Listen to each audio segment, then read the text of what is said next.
बालक सीबीएसई अपने simple paper में एक बहुत ही आसान क्वेश्चन ये पूछ डाला है और कुछ बच्चे इस टाइप के क्वेश्चन में भी स्ट्रगल कर रहे हैं। तो हम सोचे इसका एक वीडियो सॉल्यूशन होना चाहिए था। बहुत ही आसान क्वेश्चन है, दिया हुआ है कि 25 नंबर है इस बार के सिंपल पेपर का ये क्वेश्चन। साइन ए प्लस बी का वैल्यू 1 दिया हुआ है, कॉस ए माइनस बी का वैल्यू √3/2 दिया गया है। तो ए और बी तुमसे पूछा जा रहा है ना। और कंडीशन ये है कि ए और बी दोनों को ऐड करने पर या तो 90 या 90 से छोटा है, 90 डिग्री भी आ सकता है दोनों को ऐड करने पर, या 90 डिग्री से छोटा भी आ सकता है, 0 से बड़ा होगा। और दूसरा बात कि ए जो है ना वो बी से बड़ा होना चाहिए, है ना। तो इधर ज़्यादा अपने को ध्यान नहीं देना है, बस सॉल्व करो और उसके बाद एक बार मैच कर लो कि इस कंडीशन को फॉलो कर रहा है कि नहीं कर रहा है। करेगा ही करेगा, है ना। बड़ा ही ईजी सोल्यूशन है बालक, ध्यान से देखो, बहुत ही ज़्यादा ईजी सोल्यूशन है ना, बहुत ही ज़्यादा ईजी सोल्यूशन है। देखो करना ये है कि साइन ए प्लस बी जो है, यहाँ पर हम लोग 1 के प्लेस पर साइन 90 लिख सकते हैं क्या? बोलोगे क्यों लिख दिए? अरे भैया साइन 90 का मतलब 1 होता है, तो लिख ही सकते हैं, साइन ही के टर्म में लिखेंगे। ताकि देखो क्या होगा अब कि इधर भी साइन है और इधर भी साइन है बालक, मतलब कि ट्रिग्नोमेट्रिक रेशियो जो है यहाँ पर, यह ट्रिग्नोमेट्रिक फंक्शन जो है बालक, साइन साइन बिल्कुल सेम है, एलएचएस में भी आरएचएस में भी, और बीच में इक्वल टू है ना, बीच में इक्वल टू है। तो यार ये जो एंगल पार्ट है ना, ये भी इक्वल होना ही पड़ेगा, एंगल पार्ट को भी इक्वल होना पड़ेगा, है ना। बीच में इक्वल टू है और ट्रिग्नोमेट्रिक रेशियो सेम है, तो ये एंगल कैसे डिफरेंट हो सकता है? एंगल तो एक ही होगा तभी तो इक्वल टू है ना। तो यहाँ से हम लोग लिख सकते हैं, सो ए प्लस बी का जो वैल्यू है बाबू, ये आ गया 90 डिग्री।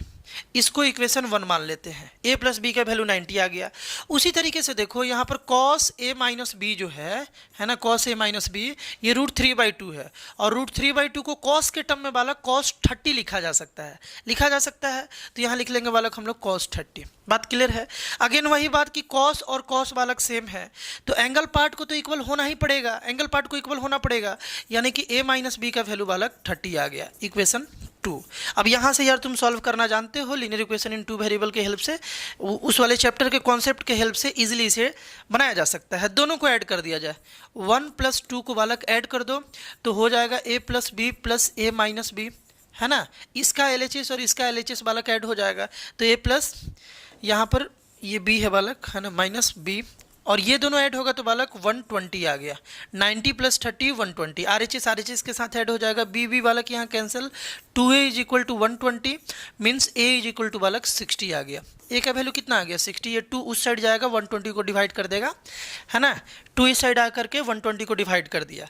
उसी तरीके से अब अगर a निकल गया तो पुट कर दो कहीं भी, यहाँ पुट कर देते हैं, यहाँ पुट करते हैं तो बालक 60 + b = 90 है। 60 a का वैल्यू पुट कर दिए, प्लस b = 90 है, 60 को इस साइड ला दिए तो b = बाबू 90 - 60 आ गया, मतलब कितना आ गया? 30 डिग्री आ गया।